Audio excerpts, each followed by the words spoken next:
대단히 감사하고 또 특별히 우리 청년 대학생들에 대한 특별한 관심과 또 애정을 갖고 있어서 감사드립니다. 이어서 우리 차별금지 사유로서 성적 지향과 성별 정체성 포함에 대한 의학적 비판 우리 연세대 김준명 교수님께서 발표해 주시겠습니다.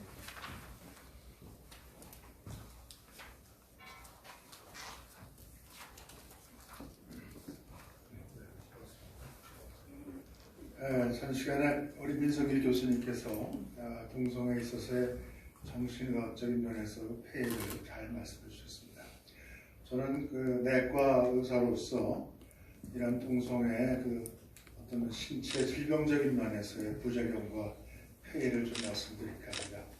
저는 내과 중에서 이제 감염내과를 전공했습니다. 그래서 제가 이제 그 분야에서도 이제 또 주저를 이제 이렇게 주 전문 분야로서 공부한 것은 에이즈인데, 그래서 주로 많은 에이즈 환자를 봐왔었는데 그들이 대부분이 다 동성애자였기 때문에 그들이 살아가면서 얼마나 힘들고 어렵게 살아가는 걸 제가 봐왔기 때문에 그 말씀을 좀 드릴까 합니다. 차별금지 법 사유로서 성적 지향과 성별 정체성 포함에 대한 의학적, 신체 질병적인 면에서 폐해를 또 비판을 드리겠습니다. 다양한 그 성별 정체성과 성적 지향이 만약에 법으로 인정이 된다면 아마 우리 사회에 동성애가 굉장히 만연되고 유행할 겁니다. 그에 따라서 이제 남성 간의 성적줄이 증가되는데 주로 여기서 이제 학문 성교가 문제가 되겠습니다. 이런 학문 성교가 증가됨에 따라서 거기에 따른 다양한 질병과 질환들이 이제 발생이 됩니다. 그 질환들을 좀 말씀을 좀 드리고 싶은데요. 우선 여러분 아시는 것처럼 학문은 우리 몸에서 배설기관입니다. 그래서 거기에 각종 미생물과 병원체들이 많이 이렇게 존재하고 있는데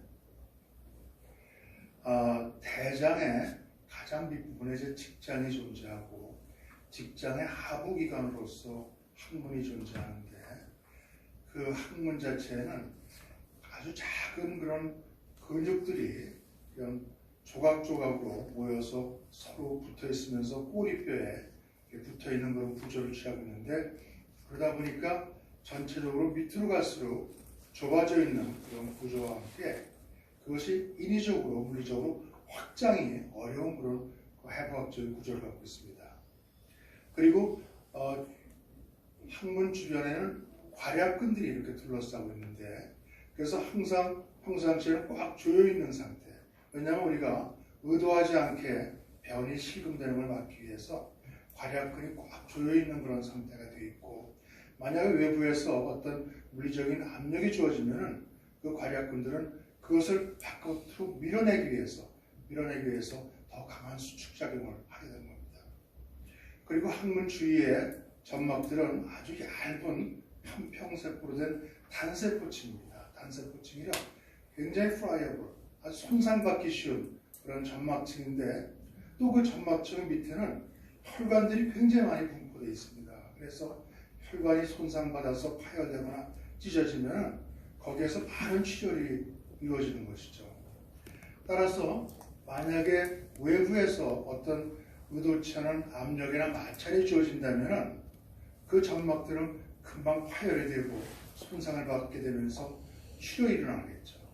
그러면 상대방의 정액 속에 들어있던 어떤 병원체들이 그 치료를 통해서 금방 몸속으로 들어가서 감염을 유발시키는 겁니다. 따라서 항문 성교시에 발생하는 질환들 보면은 말씀드린 것처럼 파열이나 열상, 출혈은 물론이고 이런 거로 인해서 항문 주위에 가서 염증이 생기고 고름주머니가 생기고 또 피부에 얇은 관이 형성되면서 거기에 고름이나 또 염증액들이 막 배어나오게 됩니다. 많은 성병들로 고생을 하고 있는데 그 중에 대표적인 것이 매독입니다.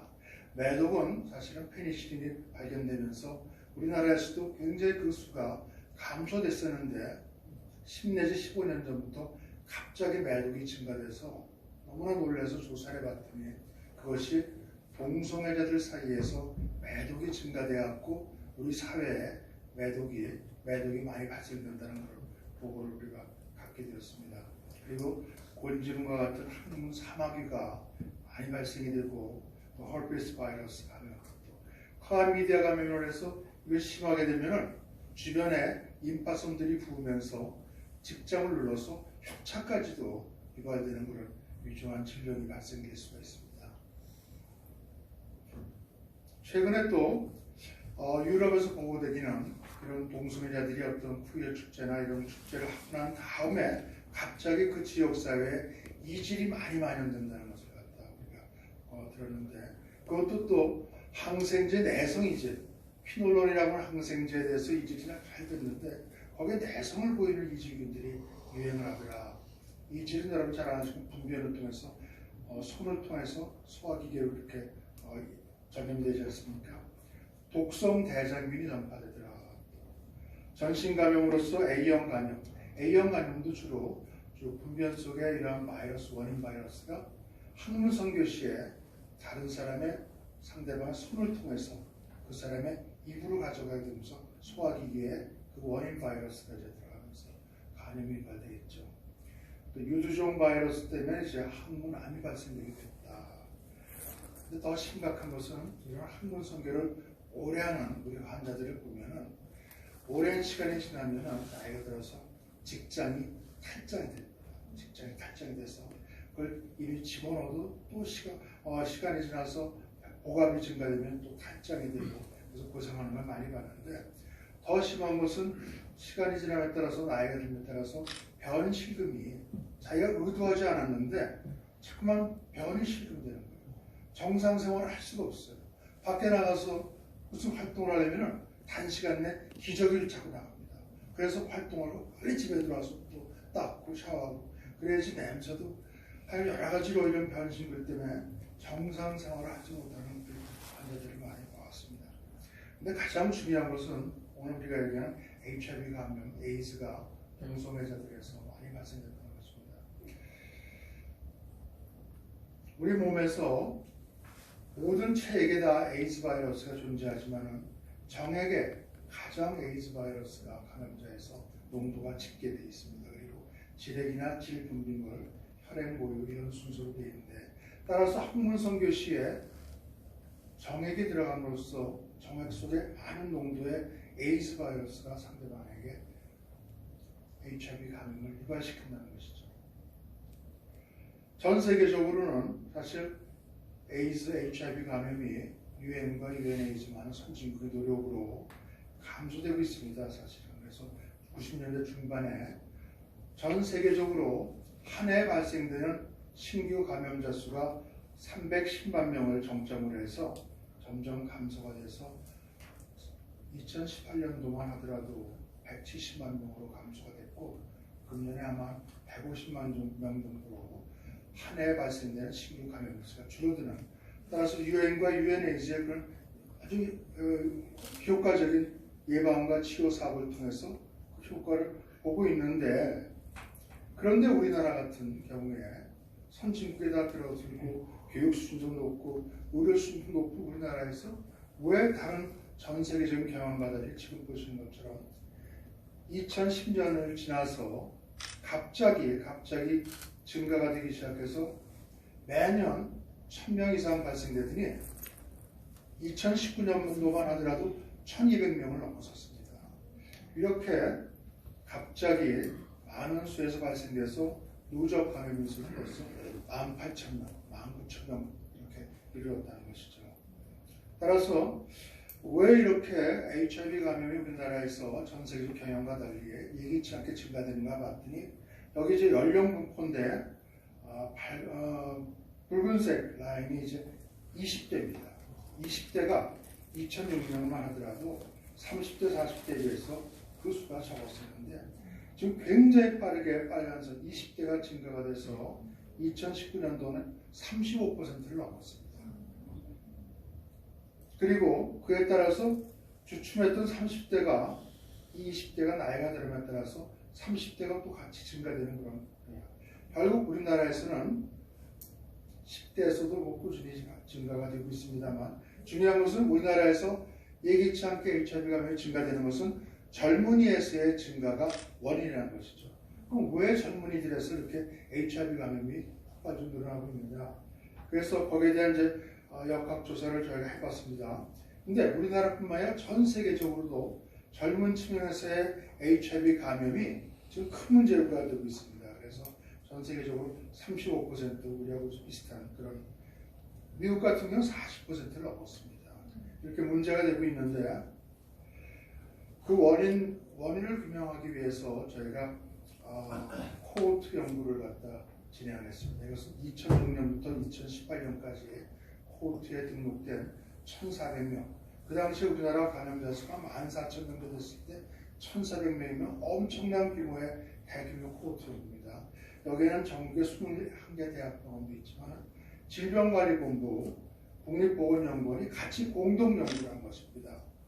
공동연구를 해서 그 역학조사를 통해서 왜 우리나라에서 이러한 젊은이층에서 증가되고 있고 감염 경로는 뭔가 알아봤더니 여기 있는 것처럼 전체 감염자 중에서 동성간의 성접촉, 물론 여기 양성간의 성접촉이 포함됩니다만 동성간의 성접촉이 60% 이상이었고 이성간의 성접촉은 34%였다는 걸 알고 나왔습니다.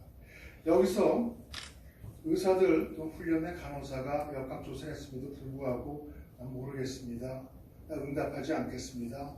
또는 본인이 동성간의 성접촉인데 불구하고 이성간의 성접촉이라고 얘기한 사람들이 많이 있습니다.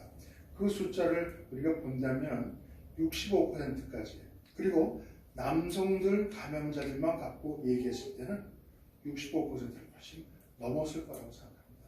저희가 환자들을 갖다 봐왔을 때 저희 환자들 보면 환자들 중에서 말은 안 하지만 우리가 보고 느끼는 것이 80% 이상이 동성애자입니다. 외국의 경우에도 이런 동성간의 성접촉의 비율이 미국 같은 경우도 우리하고 비슷한 결과로 67%, 일본은 72% 이렇게 나오고 있습니다. 그래서 연령군에 따라서 이러한 감염 경로를 갖다 저희가 알아봤더니 연령이 젊어질수록 60대, 50대, 40대, 30대, 10대, 20대입니다.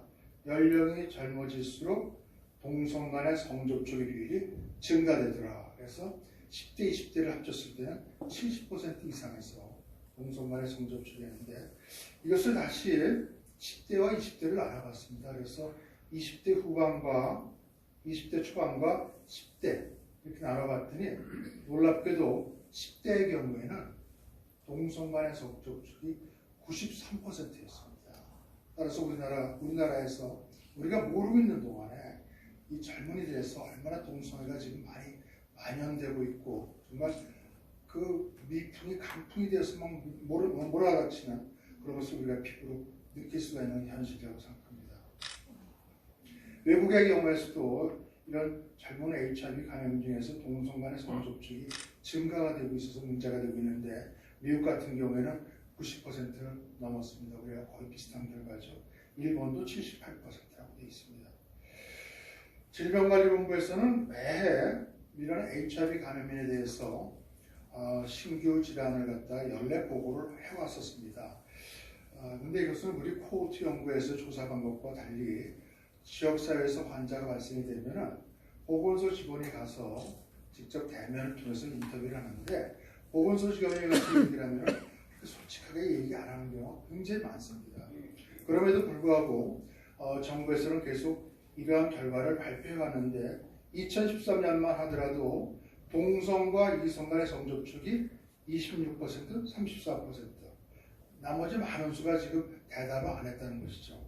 어떻든 34%로 이성 간의 성접촉이 더 많다. 그래서 우리나라에서는 이성 간의 성접촉이 가장 주된 전파 경로다. 이렇게 항상 보고해 왔습니다. 2015년만 하더라도 28%, 35%, 16년 36%, 17년 39%, 2018년 43%로 이성 간의 성접촉가 더 많다고 보고를 해왔는데 작년이 굉장히 중요한 전기였습니다. 2019년에 드디어 질병관리본부에서는 동성 간의 성접촉이 44%고 전체 이성 간의 성접촉이 37%다 이렇게 처음으로 올바른 그러한 얘기를 갖다 하는 계기가 됐던 것이 2019년이라고 생각합니다. 물론 정부에서 이거 갖다 왜곡되게 이렇게 우리한테 얘기하는 건 아니고 그들에 있어서 보건소 직원들의 대면 그런 역학조사가 결국 부정확할 수밖에 없기 때문에 이런 한계성이 있다는 것입니다. 그럼에도 불구하고 점차 이렇게 동성 간의 성접촉이 많다는 것 같다 알게 되는 것은 보건소 직원들이 더 기술적으로 열심히 역학조사를 함으로써 정답을 끌어낸 것도 있지만은 제가 봐서는 사회적인 분위기 하에서 동성애자들이 이렇게 자기 자신을 드러내는 경우가 점점 많아지기 때문에 이러한 결과가 나타난 것이 아닌가 또 일부는 그렇게 생각할 수도 있는 것 같습니다. HIV 감염 확률을 보면 우리가 보통 정상적인 이성 간의 성접촉 때 감염인과 건강한 사람이 관계를 가졌을 때 감염될 확률은 0.04에서 0.08%입니다. 근데 학문 성교시에 감염될 확률은 1.38%죠. 그래서 감염 확률이 17배 내지 30배가 높다는 것입니다. 다 끝났습니다. 국내 동성애자들의 비율은 현재 한 남성의 한 0.7%로 추정하고 있고 서구의 경우에는 아까 강의 시간에 말씀 주신 것처럼 국내의 한 2% 정도의 양성애자를 포함해서 그렇지 않은가 생각되고 있습니다. 동성애자에서의 HIV 감염률을 보니까 우리나라 같은 경우에 동성애자에서의 HIV 감염률이 2.7에서 6.5%로 나와 있습니다. 물론 다른 나라, 에이즈가 만연한 다른 나라에 비해서는 굉장히 적지만도 우리나라 정상 일반인에 있어서의 HIV 감염률이 0.05%라는 거에 비교하면 동성애자에서의 HIV 감염률은 80배 이상이 높은 것입니다. 말씀드리면 저는 감염내과 의사로서 우리 환자들이 너무나도 힘든 그런 생활을 해오는 것을 직접 눈으로 봐왔습니다. 우리 동성애자들은 에이즈를 포함한 다양한 육체 질병과 성병과 또 아까 민성희 교수 말씀하신 것처럼 우울증과 자살 충동 많은 정신질환에 시달리고 있고 또 알코올, 약물에 의존하면서 어렵고 힘든 삶을 살면서 수명도 굉장히 짧은 그런 삶을 살아오고 있는 것입니다. 아까 말씀 주신 것처럼 민성 교수 말씀 주신 것처럼 탈소 우선을 통해서 우리가 이러한 에이즈 환자들을 치유할 수가 있습니다. 에이즈는 선천적인 것도 아니고 또 유전적인 것도 아닙니다. 치유가 가능한 질환입니다. 따라서 우리가 이러한 동성애의 폐해를 말하고 또 그들을 설득하면서 탈동성애 교육을 통해서 함께 치유하기 위해서 노력한다는 것은 제가 믿음을 갖고 있는 사람이어서뿐만 아니라 우리가 함께 살아가는 사회 구성으로서 우리의 의무이자 책임이라고 생각합니다. 이걸 갖고선 동성애에 대한 혐오 표현을 했다고 하고 동성애자를 차별하는 것이라고 이렇게 법으로 제한한다면 이것은 전혀 우리가 이해할 수 없는 그런 정말 비윤리적이고 비합리적인 사사라고 하겠습니다.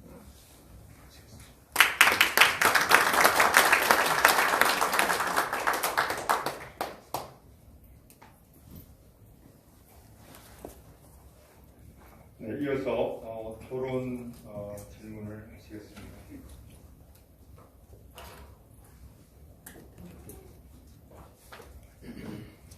배선영 변호사님 나오셔서 토론 질문 해주시기 바랍니다.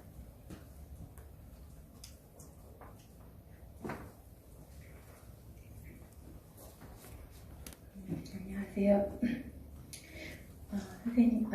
교수님 말씀 잘 들었고요. 그리고 미리 이 원고 주신 거를 보고 제가 질문하고 싶은 거를 몇 개 찾았는데요.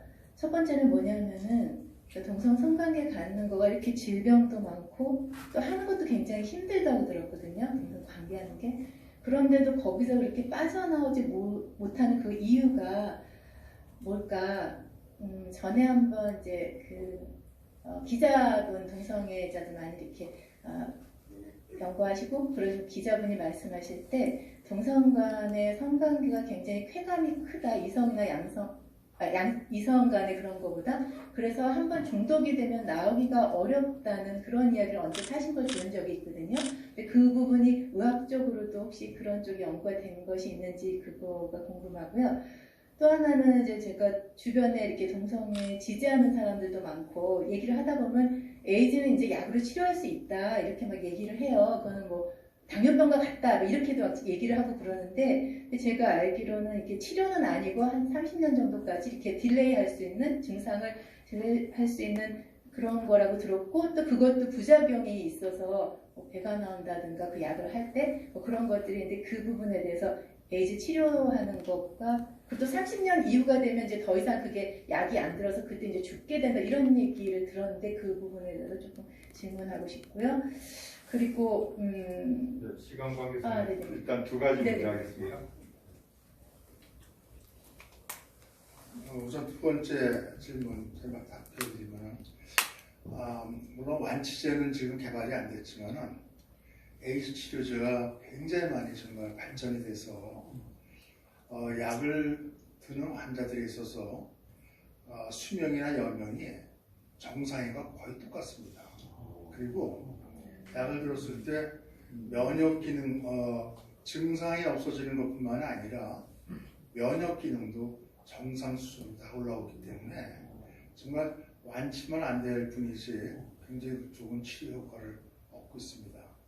근데 그러다 보니까 물론 아까 부작용도 말씀하셨지만 그 부작용도 많이 개선이 됐어요. 그래서 옛날에 비해서 이제는 부작용도 많이 줄어들고 안전하게 약을 갖다 들고 있는데 근데 그러다 보니까 무슨 문제가 생기냐면은 그들의 수명과 연명이 이렇게 증가되다 보니까 HIV 감염자, 동성애자입니다.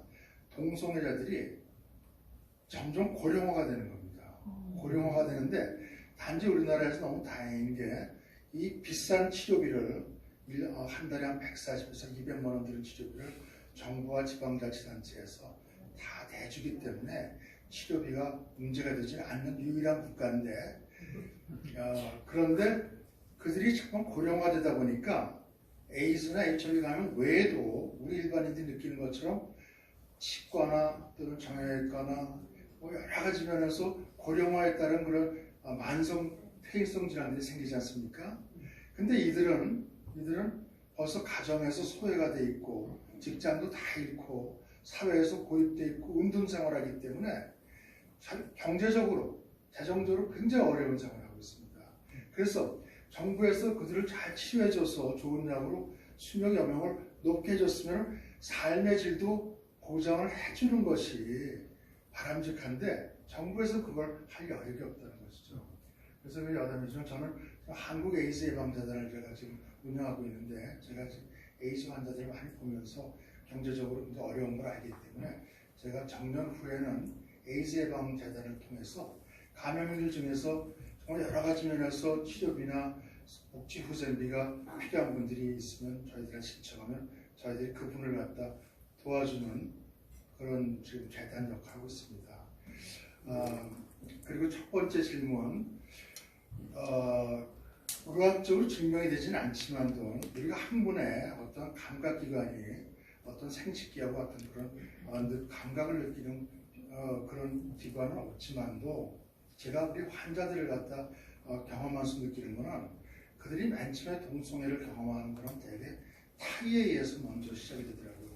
군대에서 많이 일어납니다. 군대에서 하고 학교사에서 많이 일어나고 위에서 어떤 상관이나 또 연장자나 어른들에 의해서 이렇게 또 요새는 가출 청소년들이 그 자기의 용돈을 갖다 한 15% 정도를 갖다가 성매매를 통해서 그 용돈을 얻는다는데 그 대상이 가출 청소년이 대부분 남자애들인데 여자가 아니라 남자 성인들이 학생들한 그 청소년들한테 용돈을 주면서 그들에게 학문 선교의 상대로서 그렇게 하고 있습니다. 그래서 처음에는 예전에는 뭐 10만 원도 주고 이제 그랬는데 얘네들은 동성애자가 아닙니다.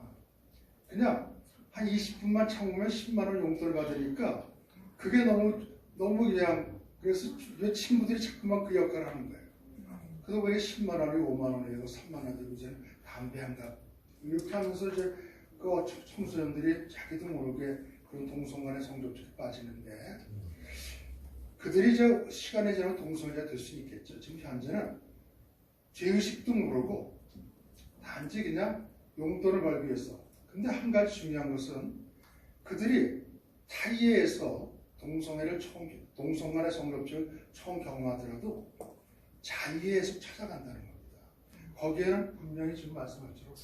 아까 민선 교수 말씀처럼 쾌감이라는 게 있다는 겁니다. 그들이 마약도 자기가 해보고 여러 가지 많이 해봤지만 자기가 볼 때는 인간이 가질 수 있는 가장 큰 쾌감이 이 학문성교 동성간 성접촉의 이 쾌감을 따라갈 게 없는 것 같더라. 그래서 자기가 자의에서 찾아갔다는 건데 따라서 그들 얘기는 우리한테 손가락질하는 사람들과 자기들은 별 차이가 없다. 너네들도 인간으로 살아가면서 그러한 예기치 않은 경험을 하게 되면 그걸 이길 수가 있겠냐 너네들도 하면서 그 쾌감 얘기를 하는데 하여간 우리가 이 문제를 해결하는 데 있어서 굉장히 중요한 키포인트가 되는 것 같습니다. 감사합니다. 다시 한번 우리 박수. 의학적인 여러 가지 이슈들이 있습니다. 시간 관계상 혹시 부족한 질문은 문자나 온라인으로 보내주시면 저희가 추후에 보완해서 알려드리도록 하겠습니다. 그래서 의학이 발전하고 있지만 그에 맞춰서 인간다운 삶과 또 윤리적 가치 이런 것이 같이 병행하는 것이 참으로 중요하다 이렇게 생각을 해봅니다. 지금 진행 발언을 좀 드리고 상의를 드려야 되겠습니다. 열띤 그 발표와 토론으로 시간이 많이 좀 지연이 되었습니다. 그래서 남은 부분을 좀 신속하게 좀 진행을 하고 또 오늘 저녁 식사가 예비되어 있는데 일단 40명이